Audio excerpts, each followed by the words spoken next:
And we're live. Hello, everyone. Happy Thursday or Friday, wherever you are. Great to see you. Thanks for joining us, Mandy. Again, always so grateful for people who join us live. This does get recorded, and so you can find it immediately on IGTV and on SUP Connect and my KT Outside YouTubes later. But it's so much more fun when it's live. Hey, Joseph, Santi, Maya. Fun to see where you're from. Always great to have conversations. SUP Connect, thank you so much, as always, for letting me do this every Thursday. Today, you're going to love this guy, Paul Clark, SUPPAUL, better known as. So many things to put behind his name. Amazing photographer and videographer, content creator, we'll talk about that. Podcaster also. But kind of everything in his being a SUP adventurer and guide is now built around rivers. Wasn't always, but rivers are his thing. So lots to talk about with Paul. I'm a bit obsessed with rivers. I live in Southern California where we don't have a lot of them. Paul is one of a true hello. We have Austin, Texas in the house. How you doing, Linda? Just a real traveler of the world. Over 130 different rivers. Amazing. So can't wait to talk to Paul. Haven't seen him in a long time, but I have met him in person through time. Let's see if we can. There he is. Hello, hello. Great to see you. Thank you. Welcome from the van. Oh, are we in a van? I love that. Hey, why not? We're on the van near the Wenatchee River in Washington. Okay, well, that fits your MO very much. You've traveled much of the world, been on to so many places. Can't wait to talk about that as a fellow lover of travel, but you have a lot of nicknames too, but SUPPAUL is the main one. Everyone should be following him. SUPPAUL.ig is his Instagram handle. An amazing website. I was just poking around. It really is deep, and I'm excited to talk about content creation and stuff too, but I always love to start with like your water story. I know it didn't start with stand-up, that you were a sea kayak guide, but even back before then, was it a part of your childhood? Where'd you grow up? Well, I grew up in the Lake Tahoe area, so I was familiar with lakes, but not water so much. And the Truckee River that ran through the town that I actually was raised in, Reno, Nevada, never attracted me. I was not a water person. I was a high desert person. I preferred the mountains. I learned how to ski at an early age. And even when I did find sea kayaking in Alaska, it was a summer gig. I was guiding sea kayaking for day trips for cruise ships. It wasn't really my enthusiasm. I'm a terrestrial guy. So the nice thing about the southeast of Alaska, in Juneau where I was, and Haines eventually, and other places, is that the mountains and the forests are right there. So you could just paddle and see all of those, and I'm always above the water. I was never a very strong swimmer. I was never interested in that. I'm still not a strong swimmer. My experience was all terrestrial. So when I did discover paddleboarding, it was to be on multi-day trips. In the bio, we mentioned that the idea was to use the paddleboard to get across the lake and camp, or to hike a board into an alpine lake and camp, but definitely be on land. It was still a land-based experience. And as I've grown as a paddler, as a stand-up paddler, the rivers came along. If you live in Central Oregon, like I did at the time, if you're going to do multi-day SUP-support trips, it has to be on a river. And there are many wonderful rivers to do multi-day SUP-support trips in Oregon. Yeah. And I love that you call them SUP-support, self-supported trips. And I had never thought about that, but what an interesting way to connect, because so many people are just in love with the outdoors and all of it. And you get the best of both worlds when you're going down rivers and you stop, and the scenery is often mountains or just whatever it is. You're getting that land element. You're closer to land. So you have that wonderful mix of being above and below water. Well, I would think being a whitewater person, because that's kind of your realm. Although rivers aren't always whitewater, I know that's one of your passions on the river. You do spend some time in the water, right? Oh, yeah, of course. Stand up, swim down is how it might be pejoratively said. But the nice thing about a paddleboard, as opposed to other whitewater craft or river craft, is that you have this large flotation device that you're attached to with a quick adjustable leash system worn above your waist. If you're going to wear, I always say this, if you're going to wear a leash on the river, make sure it's a quick release system worn above your waist. And I have a double release system, so there are a few places to pull that leash off pretty quickly. So you have this large flotation device that even if you're swimming through a rapid, you could be connected to and get on. The board could be capsized, it could be upside down, and you still have this device. Mm. It's certainly an easier access point to people who want to pilot their own craft, their individual craft, than say a hard shell kayak, where you really have to learn how to roll, and you really are obliged to be with other paddlers who could assist in rescues. And as far as the rafts and drift boats go, with a paddleboard, it's much less of an impact on the environment. You don't need a trailer. You don't need all of that. I show up to a river, I park, and I paddle, and off I go without the pickup trucks and the trailers and all the, I don't want to be too dismissive, but all the nonsense. And honestly, paddleboarding, again, is a way for me to access a camping destination. So I like to go, I hiked the Pacific Crest Trail. I thru-hiked the Pacific Crest Trail. I've done a lot of backcountry trips in the mountains, ski mountaineering, summer hiking. I like a backpack. I like a backpack's worth of gear. And so that's how I treat the river. I bring a backpack's worth of gear for several nights. It's light, it's fast, it's low impact. It's a perfect way to explore. Wonderful. Yeah. Well, we're going to get some people started, I think, today listening to this. SUP Connect has quite a following internationally and all different levels of paddlers, but it's truly a really unique, and you brought up so many great points about what's special about a stand-up paddleboard and how it's so accessible in terms of doing things like SUP-supported trips. Well, So, we met, I don't know if you remember, we met a handful of years ago, I think it was now, at the Payette River Games in Idaho.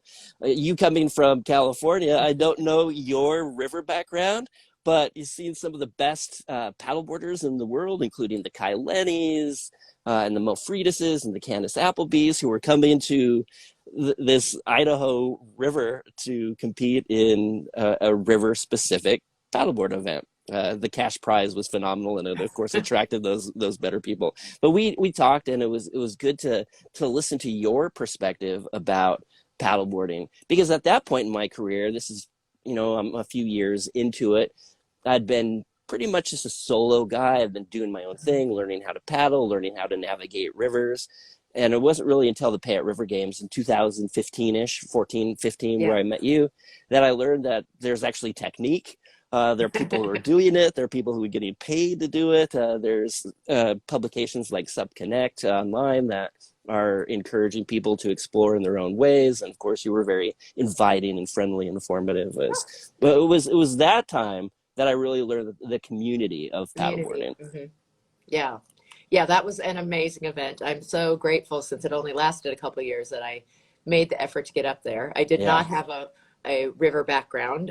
As you know, in Southern California, we don't have it. That's not true. California is a diverse and amazing state. And of course, where you're from, farther north, it's funny because Tahoe is not true Northern California, but that's what we call it, even though there's the whole beautiful redwoods and everything to the north of, that strip, the Bay Area and Tahoe. But what a gorgeous area that you grew up in, Reno to Tahoe. Very understandable that those mountains above you with the snow would attract you to be a mountain person and a snow person first. Well, I think my mom, I was raised as a single child by an only child by a single mom. And my mom was from the Midwest. So she was not a skier, but she knew that I should take advantage from an early age. I was forced basically to go outdoors and recreate and ski and learn all of those things. So I spent a lot of my time in the backcountry of Tahoe just trying to figure things out on my own. How to scramble on rocks, how to swim in cold water, how to ski.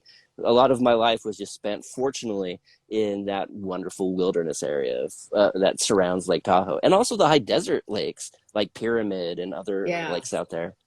And there's a lot to be said about being self-taught, but like you said, just learning there was actual technique to these things that you had just learned to figure out on yourself, because that was kind of your MO, and that kind of, I think, fits your personality. But that also makes you so much more courageous, I think, and willing to take, calculated risks, we'll call them. My entire life is based on risk management, I think. I'll be 50 this year, and if I'm running rivers on a paddleboard for prolonging my own health, I have to manage risk. Yes, yes. That's I got a decade on you, and that's very true. As we get older and still want to have fun, and I still love adrenaline, but I have to weigh that, don't want to get injured because it takes a lot longer to heal up these days. Well, what are So, you doing? How are you paddling, and what type of water are you paddling on? ocean probably more than anything because I do live right here in the Pacific Ocean, and because we don't have a lot of lakes and rivers in Southern California. We're a desert truly that has been transformed by humanity into more of a mecca, which is yeah. Anyway, whole other discussions of changing things.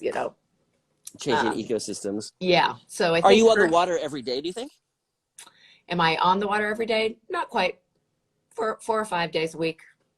Luckily, I definitely have the blue mine addiction of must see, be in, on, near water every day. I I mean, was it going to definitely ask you if is you're my, familiar with that book, The Blue oh, Mind. Obviously you are. absolutely obsessed with the whole concept that now that there's research that there's that brain connection and that's so good for our health. It's definitely good for my mental, physical, spiritual, the whole thing, the whole package. And I think you're there too, huh? Do you get on the water every day? I try to, or at least I'm close to it some way. I've been I'm a Scorpio, and so I get obsessive with things. And since 2013, I've been really obsessed with paddleboarding, especially river paddleboarding. And unfortunately, I've aligned with brands that support that vision. I'm driving a big billboard of a van that supports one of those brands. Shout out to Love it. Hala Paddleboards. Yeah. And when I was a skier, I would cry if I didn't get 100 days on snow. I lived in a snow cave for 83 nights in the Sierras at one point Wow. during my snow bum days. Chasing the winter was a period in my life. Now chasing the water, but I've kind of gotten to that stage where I've plateaued in I think my own ability as a river paddler, but certainly not my exploration. So I've taken that obsession away, and now I probably paddle a few times a week, but I'm traveling a lot. I'm editing videos of people, of my friends paddling. I'm not pointing the camera really at myself. I'm pointing the camera at my friends and colleagues and people who are telling the story probably, or acting the story better than I am. So I'm associated with water. The nice thing about van life is that I try to find water to camp near, open the door with the screen and listen to the river. Here on the Wenatchee, I've been doing that. I've on the Yakima River, a lake. It's a really fantastic thing. The blue mind is real, and I didn't understand that until recently. Where just touching water, hearing water, feeling water, it's important. Other than just pure hydration and nutrition. Yeah. And I would guess that a lot of the people listening right now or who listen to podcasts later are with us on that one. Well, we have a lot more similarities. I'm not only going to take a second just because I'm a Scorpio, November 12th. When are you? 15th. Ah, so we both have big birthdays coming up in November. I love it. You said you're a decade in me. Are you going to be 60? Yes, I am. Look at you, bright and enthusiastic. Hey, is that a Scorpio thing too? Maybe. Sometimes passion. It's a passion project. Thank you. Yeah, yeah, absolutely. So, the content creation, let's talk a little bit about that because I know I don't know if it came before stand up because you're a great photographer. Thank you. Seen many pictures of through the years, but you really have found some. You mentioned telling and acting a story. I don't think I've heard that before, but that's so true about action. Is it drone or footage or regular video camera stills? What's your favorite of all that? Whatever works. The Visual iPhone, content. a GoPro. I'm not a big fan of GoPros. I call them go slows, and no matter what, there's always going to be a thumb Wrong. smear on it, or the battery dies right when finally something is exciting is going to happen. A lot of people, at least in the river community, rely too much on GoPros. I mean, they're an easy camera to set up. It's a nice POV, but it really, like any camera, it's creativity that makes it interesting. It's lighting. Photography, by its very name, is the study of light. So know where the light is on a rapid, know where the light is on your subject. It's an important creative thing. And when you're running rivers, you don't really have the opportunity to be artistic very often because it's just such a dynamic environment. You can only run the rapid once, or all the elements that are dynamic. So the photographers and the videographers who shoot rivers really well rush sturgeons, for example, in the whitewater kayak world. They're a breed that is exceptional because they're balancing dynamics of the river and the light and the camera equipment really well. So Yeah. GoPro is really nice. You put it on and you go. And if you're able to edit the story, that's best. But like here in the Wenatchee, I'm with my buddy Alan Pace, who is a really enthusiastic river runner. The river here he calls it a big pillow river, where he does backflips and things off into it. You Whoa. know, it's big class 3 water, but it's deep. So he's always experimenting with things. He's flipping his board, he's jumping onto it, he's surfing backwards, spinning, just having a really good time. So when I say acting, like basically, okay, Alan, I have the camera, do what you need to do. And he'll stare at the lens and do silly things. It's fun. It's having a good time. I think Yeah. more than anything else, beyond the safety of rivers, you have to have fun. You have to have a reason to be out on the water. I've never had fun in the ocean. I've never had fun in the ocean. I've been intimidated. I've been scared. I've been hurt. I've had salt water dripping out of my nose. I've been sunburned. I've never been an ocean guy. Like all the sand between my toes. Like, no. but a river is a little bit more fine. But I mean, the water that you're on, you have to find the joy in it, the pure joy in it, and you can't be forced to it. When you're introducing the river to people, you identify if actually this is something that they're even interested in. First of all, if they're interested in it. Some people aren't. And it's an intimidating environment. So when I don't give clinics so much anymore, but I do meetups and I do a variety of things. It's just really focus on the fun first before any of the technique, any of the paddle strokes, any of the puritanical stance curriculum. I don't do any of that. Flip the board upside down, have the paddle backwards. It doesn't matter. Go for it. Have fun. Have fun. Well, that's kind of good advice for life. I think you have lots of good life advice. But I want to invite you down, or maybe we'll meet in Central California and go out and paddle and the underwater world of the ocean, because I'm going to have to. I think there is something to it, like being inherently interested in something, but I also think sometimes people don't know what they're missing. So I'm going to say to you, there is joy in the ocean, and maybe I can help you find that sometime, and love to paddle with you in a river and learn to love that even more, although my experiences have been really positive, even if there's water up my nose. I do get, I surf, so I get a lot of that. Oh yeah, I bet you do. And still, emerge from the white water of the ocean with a big smile on your face. But I do have to remind people that travel is a big part of understanding things. Yes, to adventure is a cliche, I know that, but also try to leave your bias. This last year I've been on the road. I traveled from Canada, where I spent the summer, to the Southeast, where I spent the winter, Florida, North Carolina, West Virginia, spent a little time in Baja in November. I flew out there. And I did a vlog episode before going, saying that I know it's going to be easy to find the signs and symbols of discord, of antagonism, flags of whatever your side is going to be waved in your face, and you're going to be looked at askance, and easy. I know I'm going to find that. I know I'm going to find the jerks out there, but I'm going to look for the kind people, the loving people, the people who have something more than their own prejudice. But to do that, you have to leave your own prejudice. So I went out there and really found it by being quiet. Obviously I'm a talker, but just being quiet and listening. And I found some really amazing people in the Southeast. Yes, I may not agree with all the political rhetoric. I might not, agree with all the policy that's coming out through the southern United States. But honestly, the people, if you take the politics away, if you just spend quality time with the people, some of the most wonderful people I've met. Absolutely.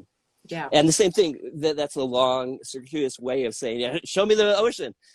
I haven't had good times, but maybe it's because I haven't had the right guide or the right introduction to it. There you go. And there's your community. As much as, again, you're a solo, entrepreneur that has gone off and done all these amazing things, and you're a self-starter, but the people listening. I love that. And we can find the good in people and kind people everywhere. And travel is just such a wonderful way to open your eyes, I think, in your mind and be open to whatever it is that's coming. And I do have to correct because Kern River, which I think of as Central California, but as Carol pointed out, who's listening, that is Southern California whitewater. And I have been Well, there, and that's a really cool spot. that Southern California whitewater, I don't know if I want to bring a paddleboard to it. Rebecca Giddens, Yes. who lives out there, probably the strongest paddleboarder I know of, female, male, ocean, whatever it is, a champion kayaker. Yeah. She, I believe, is an outfitter out there, but that's not a river for paddleboards. That's a river for hardshell kayaks and rafts in certain sections. That's real dangerous water. Pretty challenging, yeah, but time of year and everything. And they have an amazing, by the way, she and her husband Eric have a brewery and restaurant that is awesome. That's what they do in Kern, and besides all the paddling. I've had a beverage there. I Great didn't place. inflate a paddleboard, but I had a beverage at their Yeah. restaurant. And I don't come from the kayak world, but I was there and we went up and we saw, oh, there's a name for it. There was hardly any water, and these kayaks were going kind of off the smooth granite almost. I mean, they were almost in and out of the water going down this. And that is an area that I would say isn't meant for paddleboarding. I forget what that was, but that was up higher Kern. So Sure. And in that upper section, the granite slides, hardshell boaters, competent hardshell boaters love it because they could just, I mean, you leave the water and slide in there. But I have a buddy who's also on the Hall of Team, Chris Morgan. He loves big water. So he's in Maine right now in big water runoffs. I met him at the Golly Fest in West Virginia last September, where it's class 5. It's dangerous water. yeah. Fatalities occur too regularly because of the swimming into sieves, just dangerous places. And he paddleboarded it. He paddled the marathon, the 27 miles of it, pretty well on a paddleboard. But the thing is about a paddleboard, again, you have this nice flotation device. If you're going into a dangerous place, if you have your quick release system and you keep your head about it and keep calm, you could, for the most part, in many types of rivers, flush out. Yeah. Of course, there's hazards, tangible hazards that need to be understood as well. Well, before we get into more of the travel and the places you've been, because I really want to hear some stories, I do have to spend just a moment. I know you're not a purist, but I want to add this because I think quick release leashes should be something we're all considering, and not just rivers, just because of that accessibility, because you can get, there's all kinds of obstacles and things that might happen on the water. Mother Nature, changes in weather, whatever it is. So just for those who don't have one or haven't seen one, a quick explanation. You talked about the waist. Well, snap. I've got one back there. I'm going to crawl in the back. You're going to see my butt for a second. Hold on. Sure, go grab one. I think I've brought this up before, but quick release, the whole idea that within arm's length, I surf and we wear a leash around our ankle or knee, and you can't always get to that if water, here we go. The nature in some way. Yeah, I was mentioning that one thing I'm concerned about in surfing leashes is that we put them too far from our arm's length. And so if they're at your ankle or knee and you have any kind of pull in water or whatever it is that does not allow you to get to, so let's go ahead and talk about the quick release and waist. Well, the one that I have is basically a belt system that's connected to a shackle. So in front, I have a belt that's easily removed, and I could wear it prone surfing. I could wear it SUP surfing.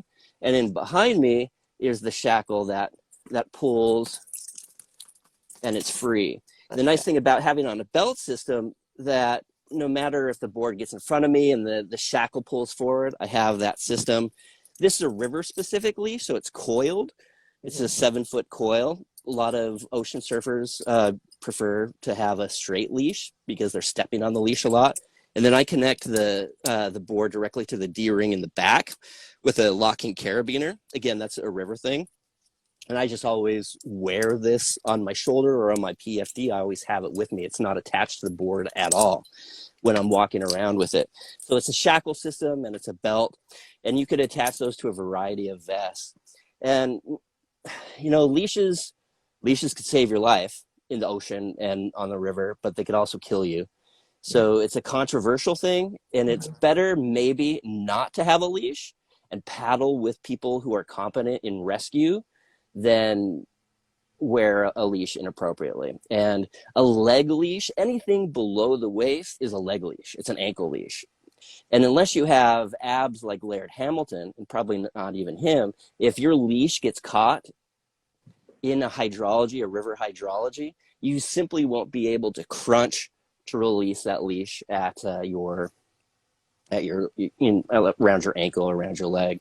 And unfortunately, the river surf wave in Bend recently had a fatality that was associated with a foot entrapment and ankle leash system. So they've now reopened the park with a mandatory, no questions asked, no leash policy. So, and they're enforcing it. And my particular view is like, if everybody is wearing this leash that I have, whether it be a coil or a leash or a straight leash worn above the waist with a shackle and a belt system, no big deal. It's good to go. Know how to use it, of course, know how to release it, of course. But now it's a no leash policy, so people who are not as comfortable with their boards are swimming through the rocks and losing their boards and breaking their boards. So there's all that full hazard to it. Yeah. Boise is a similar whitewater park, where they have big signs that say no leashes, and yet all the surfers have leashes, ankle leashes. So it's a matter of enforcement. It's a matter of ethos. And there is an ethos thing. Paddleboarders are always kooks, according to surfers. And so it's no different on the river. We dress like kayakers. We're always wearing helmets. We're always wearing swimming PFDs. We're always wearing shoes. Yes, even over our wetsuits, we wear shorts. It's a kayaker thing. It's a rafting thing. So you don't wreck you're less likely to wreck your wetsuits if it's padded with shorts and other material. And we have these release system leashes above our waist. And then you see just the pure surfers, prone surfers who look like they're straight out of Dana Point or something. They're wearing bare feet and wetsuit and nothing else, no flotation, no helmet, and they're on shortboards surfing and swimming through rocks and swimming through rapids. And I don't know, it's not, I mean, there's a different look, there's a different respect for the river. Fortunately, there hasn't been too many incidences, but there is definitely a surfer style ethos, and there's a SUP ethos on the rivers. And fortunately, rivers are usually a pretty inviting community. Unlike an ocean, I'm assuming there's a lot of like lineup brawls, etc. on the ocean. The nice thing about a river is that it's usually pretty accepting. The only people who don't like other people on the river are the fly fishermen. Oh, well, and that I think we might all share is that because we go out harbors and you come around the corner and there's a bunch of lines out, you can't see them, so we've gotten ourselves hooked and tangled definitely before. But the bobber fishermen, like you're paddling around and you see Joe Blow with his bobber, he'll like say have a nice day. But if you see the guy in all the the $1,000 Patagonia gear and with he's tying his fly on the river, he looks at you. Oh, it's with evil eyes. But anyway, leashes. That's the added attitude thing. Luckily, like you said, usually we can find good people and the good in people. But that is very interesting. I hadn't thought that much about the ocean surfer look coming to river surfing spots. And but we don't. Unless you walk over rocks, you don't think about booties and shoes as much. It's not as common a thing on the ocean, and it's such an essential thing on rivers. So I have my river gear, and I think it's really essential. So thank you for sharing about. There were some questions, and I know you're not a purist, but maybe throw out the names of some companies that do make. I know Peter from Holla actually gave me my first quick release leash. What a great guy. Well, certainly, this leash that I have is definitely representing Holla. Holla has a quick release system. And the nice thing about Holla's Sailor Shackle is that it's just bomber. It's solid. It's a nice heavy spring. There are other brands that make them like Badfish, and they're focused on surfing. So I don't know if they even have a coil, but I know they're orange leashes that distinguishes them from the Holla green. It's almost like the University of Oregon and the Oregon Ducks rivalry, green and there orange. You go, but the color. Their shackle is a little bit lighter weight, but it's still a sailor shackle. And I think the leash systems that I prefer are from the kiting world. The pull leashes that kiters use in their harness systems, those are really nice. And I actually have a system like that I use as well. Yeah. Well, I just had a clinic from one of our top, because I race a lot, stand-up Mm-hmm. paddle boards, and he wears, I noticed, his leash forward, because we do need to walk around on our board sometimes in a race if it's technical, if there's pivot turns at all. This is if there aren't waves or whitewater involved. But I think a quick release from the front, but we also are not usually wearing the inherently buoyant. We wear the little waist PFDs that could be used if needed. So there still needs to be some sort of partnerships between, for instance, those PFD makers don't have any type of D-ring or any attachment spot that, you want to have something that holds up. And also, if I'm pulling it off right as I'm getting to the shore to run up the beach, I don't want to break my carbon fiber board, so I don't want a really heavy shackle. Oh, Anyway, sure. Oh, absolutely. You're not going to put this locking carabiner on your carbon board. But that's the nice thing about, well, not this one, but there's a Velcro attachment to it, so that you could put it on the small little D-ring or the cord that you would put on your fiber board. Yeah. Well, thanks. Really appreciate that, because I think it's just, again, if people haven't seen them or don't use them, but somebody from England was saying they're seeing even more of them because of accidents. So it's interesting which way people go with saying no leashes, but I know on the whitewater that's definitely well, there have been leash specific fatalities on rivers, and I'll call them bikini rivers, areas that have more tubers than anything else, including the Upper Truckee in California and the Willamette section through Eugene. Relatively flat water, but both of those rivers have had people get entangled by trees, sweepers, etc. And it's like a beautiful sunny day on the North Truckee where their leash got caught and they couldn't release themselves. The situation, this was in December 2020, a father and a daughter got swept away in fast current, and they ended up leash entangled in wood debris. So, I mean, having awareness, having understanding, having a good sense of the gear is important, but also know how to use them and know when to say no. Like when is the water over your head, so to speak? When can you say that that's not for me?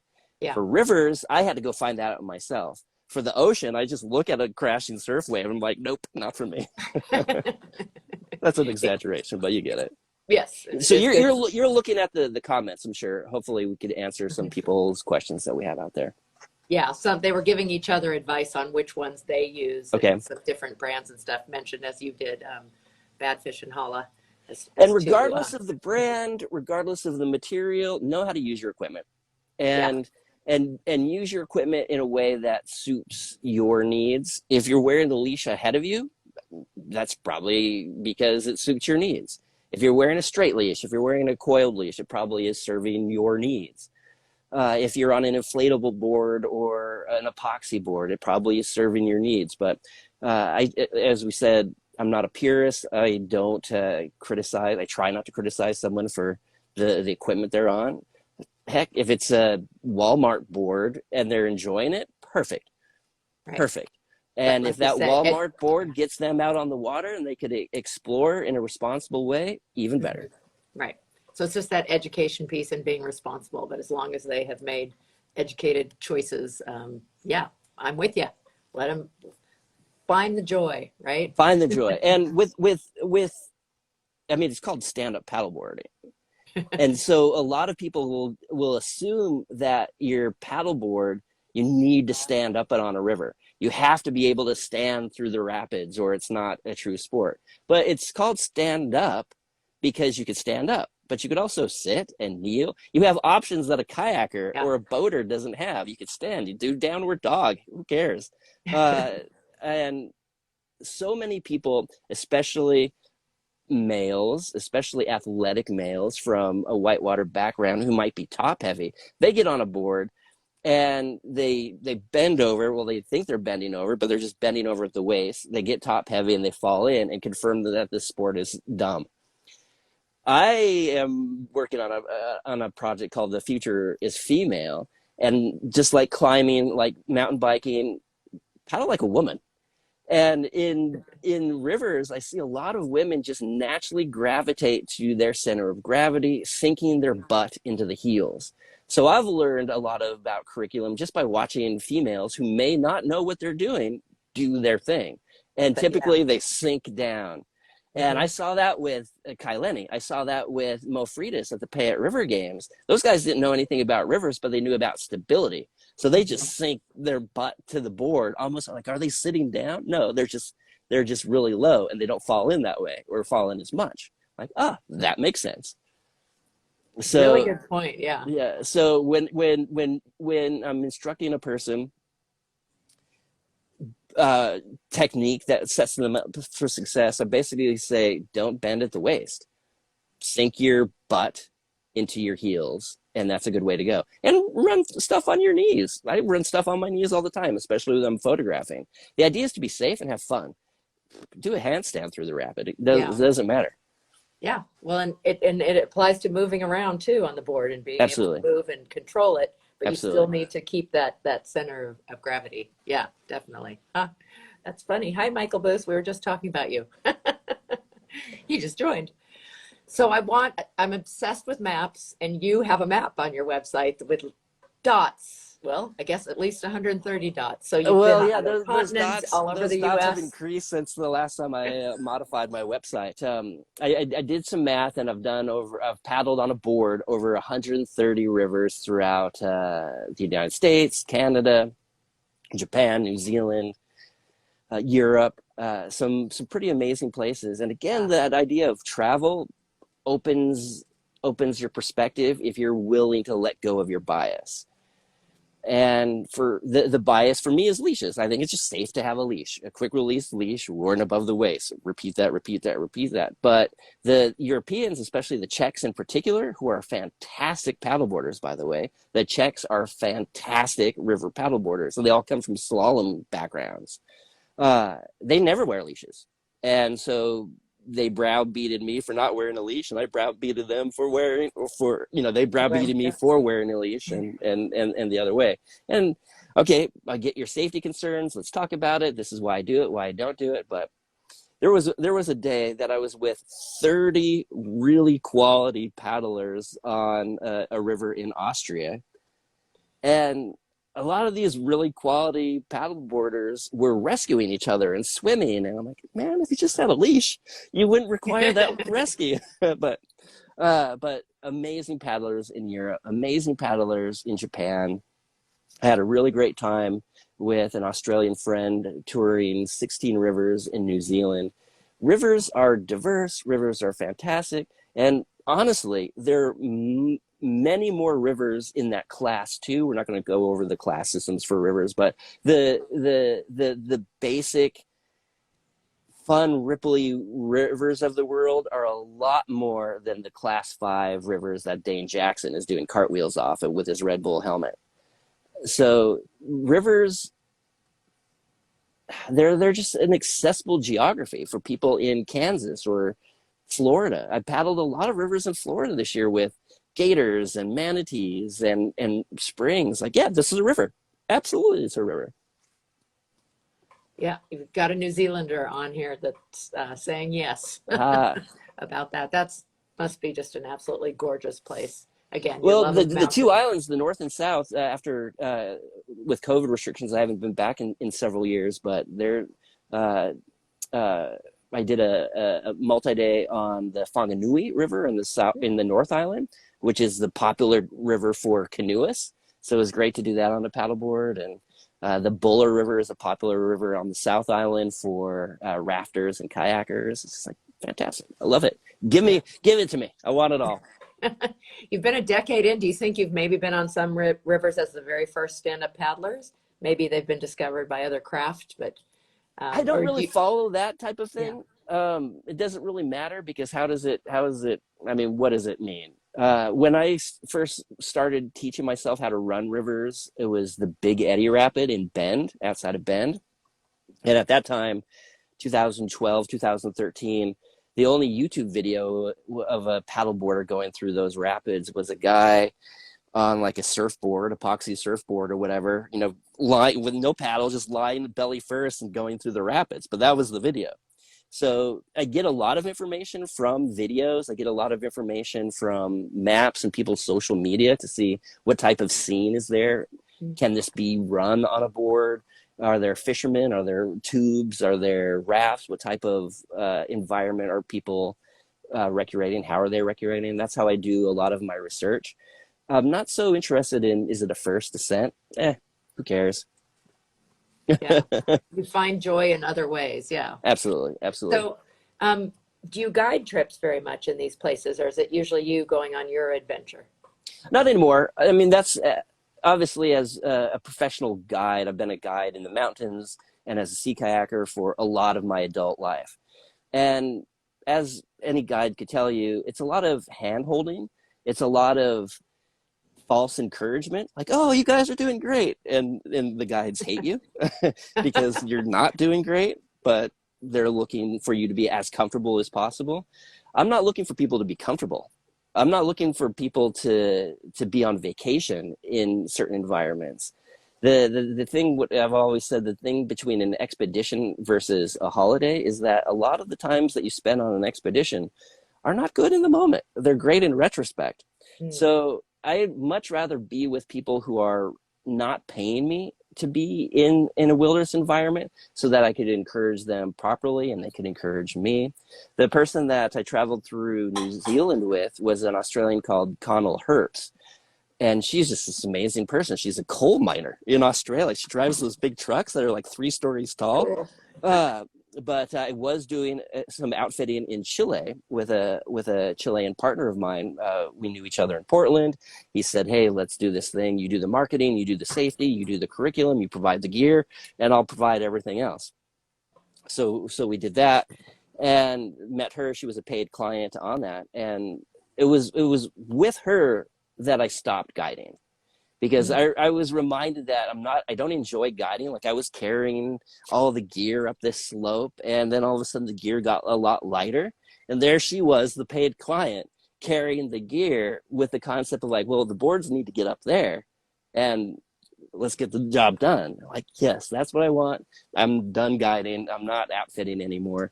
I will meet up with people. I'll certainly give curriculum. I'll give pointers, but rivers are hard, at least in Oregon. Rivers are hard to give curriculum on because every river is managed differently. There's private property, there's BLM, there's forest, there's all of the things that require different permits. And it's expensive and it's hard and it's not regulated. My buddy Davide Sartoni, who lives in Reno, he's doing a really good job of getting people on the American River, the South Fork of the American, outside of Sacramento. Yeah. But that, you know, he has the permits and he has the insurance associated with the curriculum through the ACA that he went through. And he's doing international trips where he just invites people to come. He doesn't give curriculum necessarily, but, you know, they rent cars and they travel. He just came back from the Socha River in Slovenia.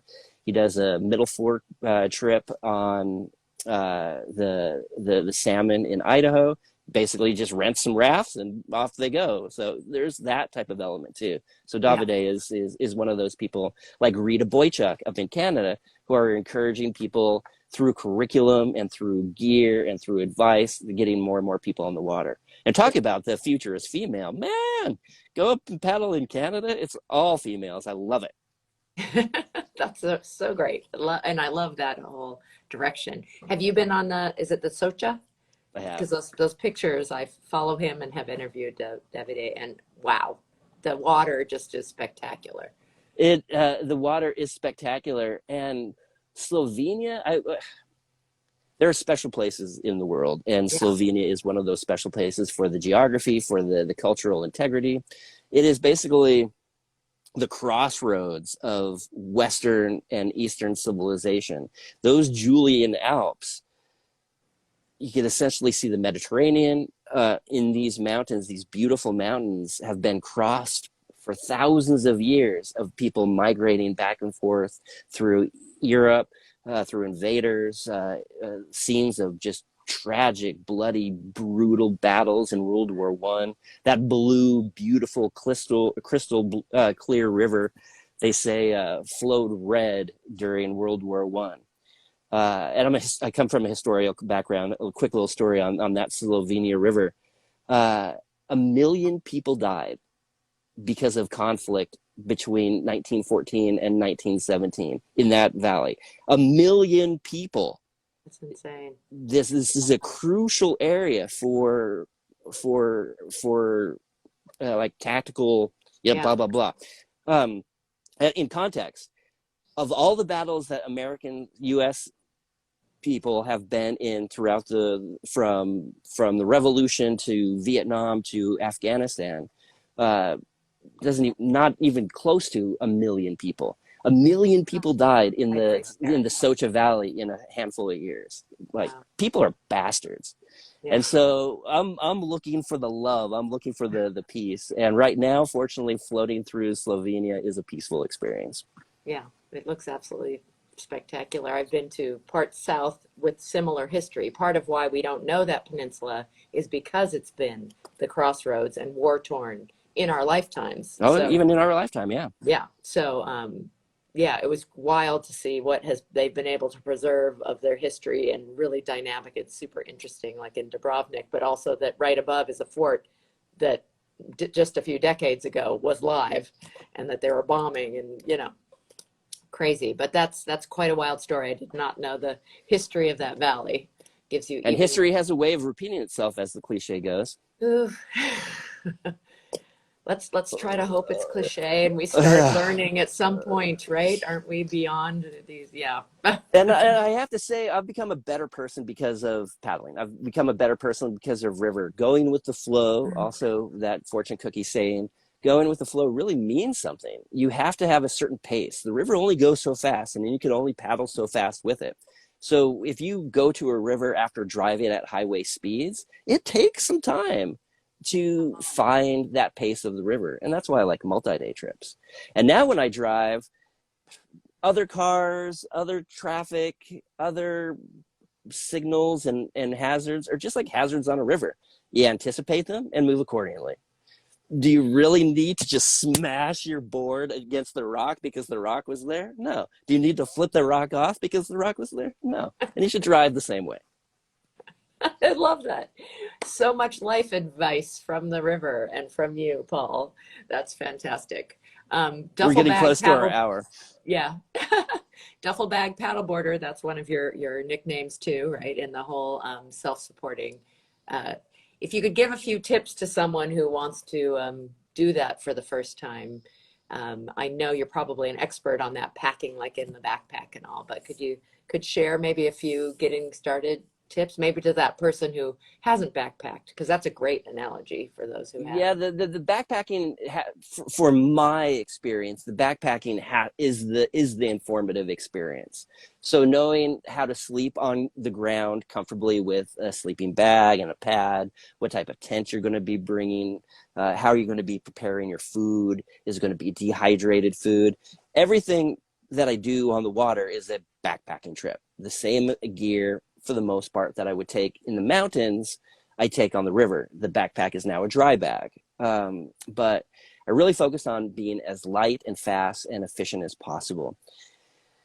So the one tip that I have for anybody, if it's on the water or if it's in the mountains, experiment with it before you do your multi-day. Know that this is a comfortable pad. Know that this is a tent that doesn't take much space and it's easy enough to set up. Know that if you're using a Jetboil high-powered backpack stove, you're not going to cook anything in it. You're going to be boiling water. So all of your recipes have to be associated with boiling water. Backpacking and the gear that you bring with backpacking are all subjective. What is comfortable for you is the important thing. What you're willing to carry is an important thing. When you're adding the water to it, you're adding stuff that makes for a dry experience. In my dry bag, and I try to carry only one dry bag and tethered to the front of the board with cam straps, no bungees or anything like that. It's a solid dry bag with a solid rigging system. that I know isn't going to shift or move when the board is capsized. When the board is capsized, it will happen. Mhm. So make sure that your system is good. But I have a sacred spot inside that dry bag that includes a sleeping bag and anything that I know that I want to be dry. Right. Socks. I have sacred socks and I have a sacred sleeping bag that are in the core of this dry bag. So the key ingredient is know how to use your equipment and go as light and fast as possible. When I did a 300-mile solo paddleboard trip on the Sea of Cortez, a lot of the weight that I was carrying was actually behind me with water weight. I was going as many as 10 days without resupply for water, and the general formula is a gallon a day, 4 liters a day. So that water weight adds Whoa. up. And Yeah. I didn't have the best system. Anytime the board were to rock, the water would shift too. So, but I was already on the trip and I didn't experiment much with my water system. And so I was always in the back of my head is what happens if I capsize? Will I be able to write things in a swell and things like that? So know how to use your equipment and go as light and fast as possible and be as comfortable and safe as your needs dictate. That's my only advice. Yeah. Excellent advice. And loose enough to not be the purist that you don't want to be, right? Well, it's interesting. I got actually a pretty good reputation early on by being the duffel bag paddleboarder. I don't know if I created that or my ex-wife or a publishing company created that, but I was like one of the first guys in the media, at least, that was doing multi-day trips. I've gone to Panama. I spent a month in Panama paddling around the Boca Toro area, a 100-mile trip in the southeast of Alaska, lots of lakes, long lakes. So I got that reputation of the guy who was just out there doing it. But as soon as I got onto rivers, rivers are a different thing.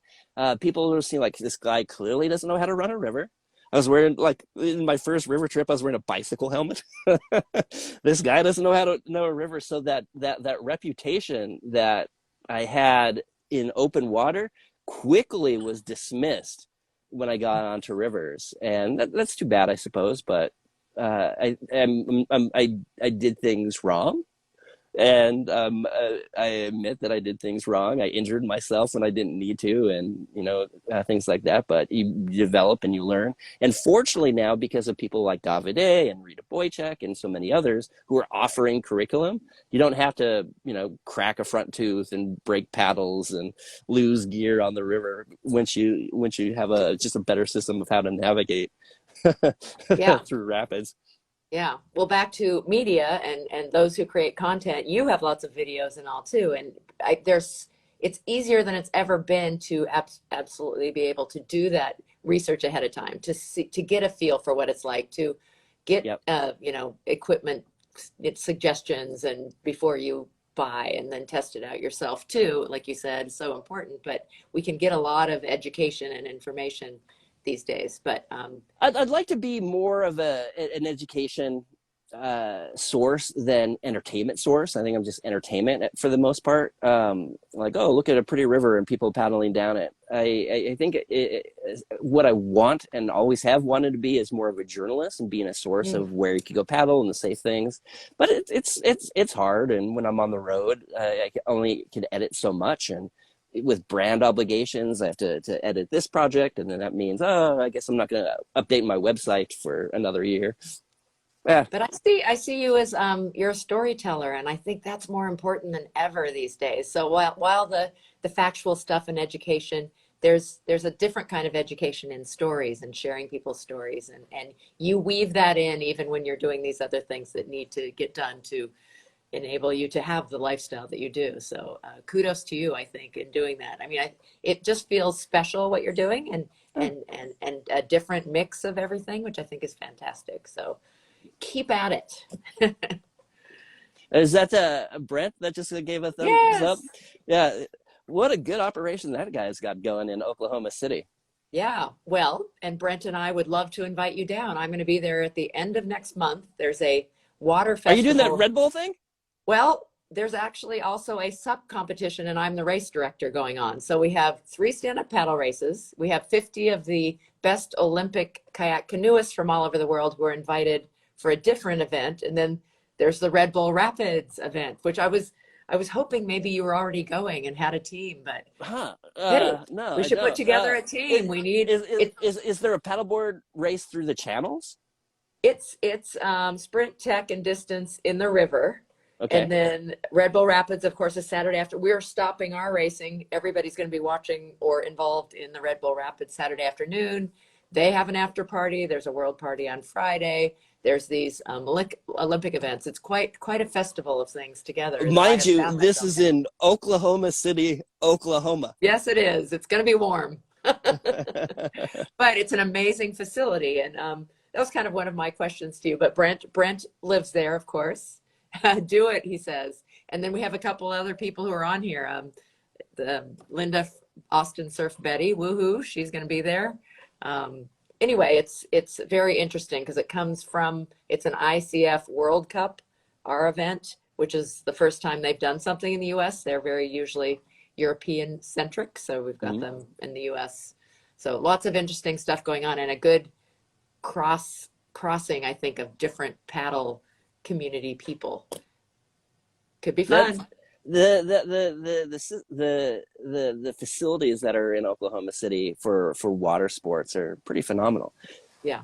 So I know you have been there and run that. I had the opportunity. I went to a trade show that was there, and they turned on that whitewater park, and I Yeah. went and I had never seen anything like that. I mean, I know that's there's wild water, and there's a lot of you've mentioned some of the more man-made constructed water parks that are in cities and such, but that you get to go, it was Disneyland. You get to go up an escalator type thing, in your Well, watercraft, and then go down this whitewater park that they have turned on, and happens, and it can be controlled. Pretty wild. Well, unlike parks that are similar to that, say in Charlotte, the Whitewater Center in Charlotte, or in Auckland, they're building one also in Alabama. What Brett's got going on in Oklahoma City is that, like, there's of course the entire Olympic venue things. They've got a surf wave. They've got a little skiing thing. They've got the challenging channels for whitewater. And they have a lot of people who are genuinely enthusiastic about going there with season passes and just spending the time. The channels themselves for a paddleboard are difficult, and I think would be hard to run any type of event on a paddleboard there. You can memorize everything and run everything. I haven't done that yet, but after about a week there, I bet you could. A competent paddleboarder could have all of the lines memorized. However, it's survival. It's not a lot of fun. There's some hard features in there, but I'm thinking Exactly. like use a SUP squatch, one of those giant boards for a bunch of people as a base. And you just talked about being on your knees. Yes, it's stand-up paddle, but it's not, Red Bull Rapids is not a stand-up event, but stand-up No, paddlers tend to have some decent balance because that is part of our craft. sure, So I sure. think that a team of stand-up paddlers doing it, not necessarily standing, but on, I just think that there's a great potential for some, Wear your helmet. yeah, and wear your helmet. And I mean, you will swim into the pylons that they have both underwater and on the side. So I mean, you'll tackle hard surface, but it'll Yeah. be great. Have fun. Yeah. And Well, honestly, one of the best river paddleboarders that I know is from Charlotte Whitewater, the Whitewater Center, Cohen Atkins and his wife Michelle Atkins. Like, he's doing 360s and jumping off his board and surfing. He has such a confidence about how he approaches the water, and almost his entire river background is this whitewater park. And when I mean a whitewater park, I don't mean a couple of rocks moved to create a wave. I'm talking about 5 huge pumps shoving water down these channels, and yeah, concrete channels and yeah, treated water. It's a completely artificial water park where you yeah, learn how to paddle, or not learn how to paddle and just spend the day in a raft or whatever it is. But Cohen yeah. Atkins is certainly in the skateboarding terminology a street skater. He's a street paddleboarder. Hey, you coined a new phrase, or at least I I hadn't did. heard that one before. I like it. Yeah. Well, I'm jumping around, I know, but I want to get back to some more of these travels and favorite places. We just happened upon area of Slovenia, and that's beautiful. But where are some other places, whether they resonated with you, is this a spiritual experience or it's the scenery, or name a couple of your favorites? Share. Uh, well, certainly the Socha in Slovenia is a part of that. The Buller River in New Zealand, which I've also mentioned. My home river is the Deschutes River in Central Oregon. If anybody has an aspiration to run whitewater on a paddleboard, there is one that always stands out on the top of my list, two of them. But the first one is the white salmon in Washington that goes into the gorge. The middle section, the lower section, and the bottom section are a test piece for any whitewater paddleboarder. Difficult, challenging, manageable in a forested gorge that's no wider than 100 feet at the most, 15 feet at the narrowest. You have to know what you're doing. Have to know where there's a portage, etc. But amazing, aspirational river. The Mackenzie, which also runs in Oregon, fast. There's a 12-mile section of just active class 2 rapids in clear blue water, also in the forest. It's beautiful. But I had a wonderful time in the southeast, in the Appalachia. You have rivers like the Nolichucky, the Nolly Gorge is wonderful.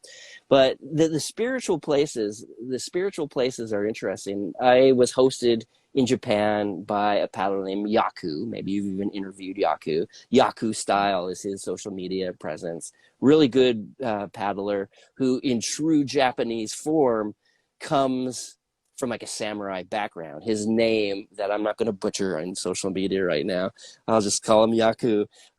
His name comes from his samurai lineage, and in order for him not to experience shame as a professional paddler, he has to coach people and train people, and it's a very wax on, wax off type of experience. You learn how to run rivers by kneeling on the board as the mentor and instructor are actually paddling it. But anyway, so I spent quality time in Japan and some wonderful rivers with him and his friends, but I also hosted him for a moment in Oregon. Unfortunately, he had giardia after spending the time in Colorado at GoPro games. So there was one, I had a number of rivers that I was going to take him onto, but I took him to the Mackenzie. And he gets out of the van, and he had already convinced himself he wasn't going to paddle. But he looks at this area, the moss hanging from the trees in the old growth, the ponderosa and the hemlocks. And he touches one of these trees and breathes deep. He asked me, where's the nearest temple? Because he wanted to give offering. I'm like, well, we're in Oregon, man. There's a pub down the street, but that's about it. So it's not really a pub, it's more of a Harley bar. But he touches that, breathes again, and says, I'm ready to paddle. And he was able to paddle. So the spiritual part I experience in many ways, and that was probably the one true experience where I saw spirituality empowering a person. Yeah. My buddy Leela Winton out of Asheville, North Carolina, she has a prayer before going onto the river that blesses the rapids and the people that she's with, and it's just like it's good. It's good to spend that time giving blessings and thanksgivings and understanding where you're at and the power of the people that you're with. Yeah. I mean, we talked about blue water and blue mind and breath and breathing, and all those things just seem to stir up to me just the spiritual side of our attachment to water. So I can't believe it's over an hour already. I'm supposed to. We should be wrapping it up. I think I know, everybody but I could for talk to you for another hour. Yeah. Such great stuff. Love the stories. You guys, we only got a taste of SUPPAUL and Paul. Thank you so much for your time. Be sure to check out his website, follow him on Instagram. Such neat travels. Excited about this whole Females Are the Future project that you're working on, and enjoy so much all that you do, your podcast. And I just published my 49th episode of the SUPPAUL podcast today with Kimberly Kenyon, a female paddler in British Columbia. So take a listen to that as well. Love it. Yeah. Some great Canadians. You mentioned that. Oh, Paul, you need to write a book. That's Is that all Julie you? Lang. She doesn't know what she's talking about. Actually, if Julie, you I think. wanted to have you had Julie Lang on your episode? No, I do not know Uh, Julie. Hello, Julie. Julie has to be on your talk about just she'll be on a half an hour earlier, just to let you know, like her sense of punctuality. A lot of like river people, their timing is like, okay, well, let's meet at noon. Like they'll show up at 12:30. You say to Julie, let's meet at noon. She's there at 11:30, wondering where you're at. She is a powerful, inspirational female who was just on the Socha River with Davide. So she Oh, lives okay. on the Potomac River. Yeah, have Julie Lang on the show. Okay. Hey, Julie, we'll talk. Well, Paul, again, thank you so much for your time. Greatly appreciate it. Especially, fun to see a little bit of your van.